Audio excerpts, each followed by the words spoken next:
Jeanne d'Arc, une héroïne nationale. Dans l'histoire de France, peu de personnages ont eu un impact aussi fort que Jeanne d'Arc.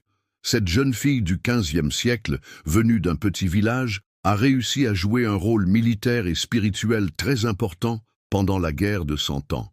Elle est connue non seulement pour ses actions militaires, mais aussi pour sa foi, sa détermination et sa fin tragique.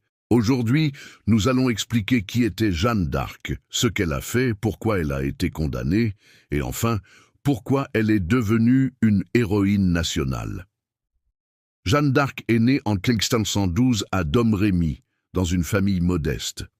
À l'âge de 13 ans, elle affirme entendre des voix célestes, celles de Saint Michel, Sainte Catherine et Sainte Marguerite.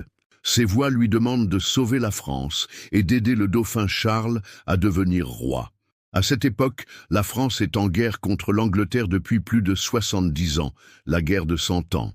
Le roi Charles VI est fou, et le royaume est divisé entre les Armagnacs, fidèles au roi, et les Bourguignons, alliés des Anglais. En 1420, à travers le traité de Troyes, les Anglais imposent leur roi Henri V comme héritier du trône français. Le dauphin Charles est écarté, et en 1428, les Anglais assiègent la ville stratégique d'Orléans. À 17 ans, Jeanne quitte son village habillée en homme, chose très rare pour une femme à cette époque, et traverse les lignes ennemies pour rencontrer le dauphin Charles à Chinon. Grâce à sa foi et à sa force de caractère, elle réussit à convaincre les autorités religieuses et politiques de la laisser parler au roi. Contre toute attente, elle reconnaît Charles parmi ses courtisans, sans l'avoir jamais vu. Impressionné, il lui fait confiance et l'autorise à rejoindre l'armée. Le 29 avril 1429, Jeanne entre dans Orléans, assiégée par les Anglais. Elle redonne espoir aux habitants, mène des attaques courageuses avec les troupes françaises, et le 8 mai 1429, Orléans est libérée.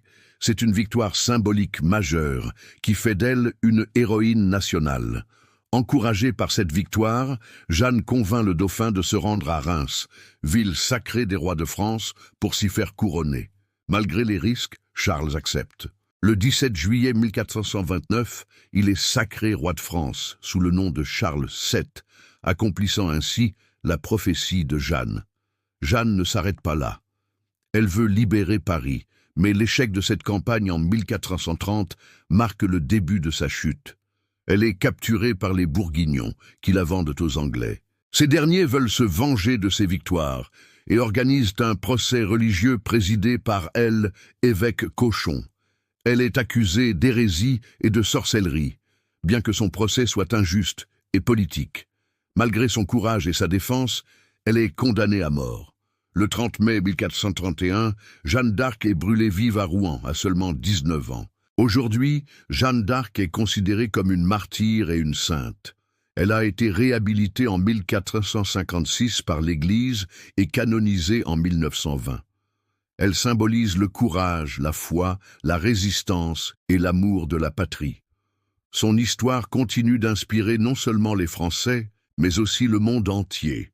Jeanne d'Arc n'est pas seulement une figure religieuse ou militaire, elle est un symbole éternel de la France.